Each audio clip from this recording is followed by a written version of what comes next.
কথার ফ্লোরে চলছে সামার হুল্লোড়, আর এখানে কিন্তু একদম আসর জমে উঠেছে। আর এই মুহূর্তে আমার সঙ্গে রয়েছে গীতা এবং স্বস্তি। কেমন আছো দুজন? খুব ভালো। একদম তো সেলফি তুলতে ব্যস্ত। খুব ব্যস্ত। আমি নেই ফ্রেমে। ফ্রেমে আমি নেই। ফ্রেমে আমি কেন নেই?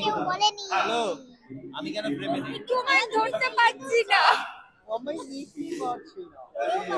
কথা দিয়ে এসেও পাত্তা দিচ্ছে না, এটাই কি চলছে? কি বলবো? না গো, এরকম একদমই নয়। একদম বাস্তবে। তাই তো বলছে। এই দেখো সবাইকে নিয়ে তাই নিচ্ছি। তো আপনারা দেখতে কিছুটা করো। দেখতে পাচ্ছেন তো?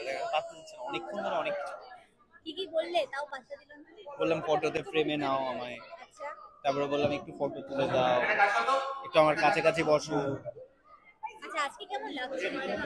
ওটা বলতে লাগবে, ওটা বলতে লাগবে। অসাধারণ। গীতা শুনছে না, এই সুযোগে বলে দাও। এই গীতা শুনছে না, কি বলবে? কেমন লাগছে?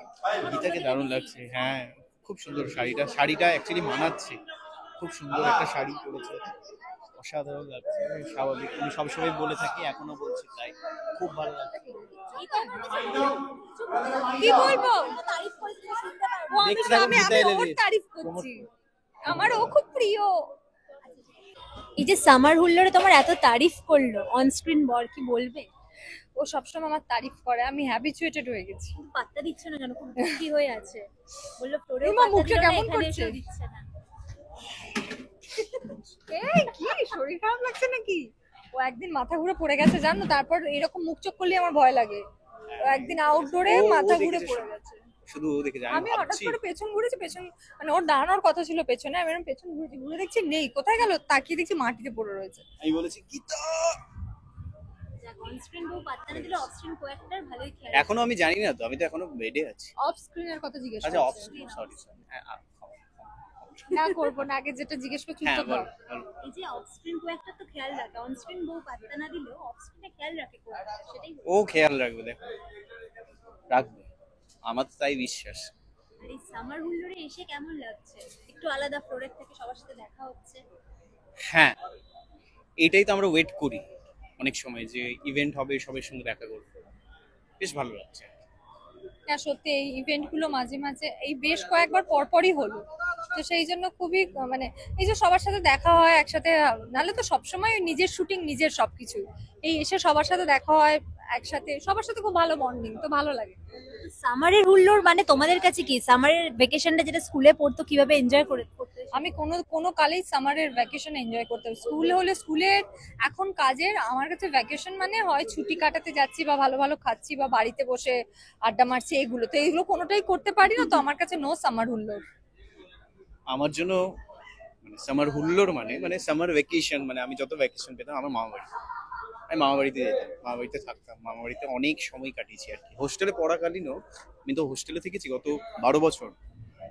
তা সত্ত্বেও যখনই হলিডে পেতাম আর কি, মামা বাড়িতে যেতাম। সো ভ্যাকেশনস মানে মামা বাড়ি। এটাকে পটানোর প্রক্রিয়া তো এখানেও জারি আছে, একটা রোমান্টিক ডান্স পারফরমেন্স রয়েছে। কি মনে হচ্ছে এবার মেনে যাবে সব দেখে তোমার? গীতা, এখন তুমি গীতার রূপে আছো তো? হ্যাঁ, তাহলে তো ফটাফট, মানে এখনো ট্র্যাকই আছি আমি, কিন্তু ফটানো এখন ফুল এনজয়, মানে ফুল ইনথো নিয়ে ওকে আর কি, তাই তো? একদম। এখানে কথার ফ্লোরে এসে কিন্তু মনে হচ্ছে একটু গীতা সফট হয়ে গেছে। না না না, একদমই কথার ফ্লোরে আসার জন্য নয়, এখন ট্র্যাকটা এমন যাচ্ছে যে মানে ওর এত ক্রাইসিস এখন, মানে ওর বা আমার দুজনেরই, তো ওই ক্রাইসিস পিরিয়ডে আমি যে কথাটা আমি এতদিন ওকে বলতে পারিনি, সেই কথাটা আমি বলার জন্য এখন একদম উতলা হয়ে উঠেছি। তো সেই কথাটা বলার জন্য আমি বলছি আপনি বাঁচুন, আমার কথাটা তো আপনি শুনলেনই না, আপনিই বলে গেছেন। তো আমার নিজের খুব পার্সোনালি ওই জায়গাটা ভালো লেগেছে। আমি কিন্তু এগুলো কিচ্ছু শুনিনি। ও তো জানে আমি না। একদম হসপিটালে যেদিন আমার মানে আমি একদম এসে উঠবো, ঠিকঠাক ভাবে জ্ঞান ফিরবে, সেদিন আমি শুনতে চাই। এখন আমি কিচ্ছু শুনিনি, আমি জানি সুতরাং দারুণ মানে চমক আসতে চলেছে গীতা এলএলবি। না এসে অবভিয়াসলি। গেছে, এপিসোডটা কালকে গেছে।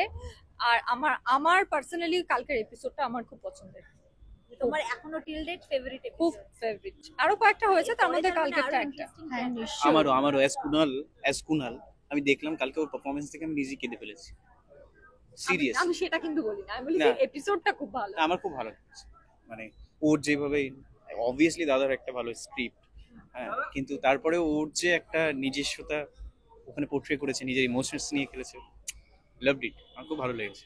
মানে দর্শক- দেখুন না আমার চোখগুলো এখন ছলছল হয়ে গেছে বলতে গেলে। মানে রিয়েলিটিতে এটা এটা ডিয়ার ফ্যান ফ্যান বলবো না, আমার ও তো কো অ্যাক্টর, আমার প্রথম বউ, আগেও বলেছি। হ্যাঁ হ্যাঁ, তাই তো। তো ওর কাছ থেকে অনেক কিছু শেখার আছে, আগেও বলেছি, এখনো তাই বলবো। ওর কাছ থেকে অনেক কিছু শেখার আছে, আর শিখে যাবো। দর্শকদের শেষে কি বলবো? দর্শককে একদম শেষে যেটা আমরা বলতে চাই, ও যেটা বলতে চাই, আমিও যেটা বলতে চাই, সেটা হলো যে দেখতে থাকুন গীতা এলএলবি, ঠিক সন্ধ্যে 6:30 only on Star Jalsa. Star plus.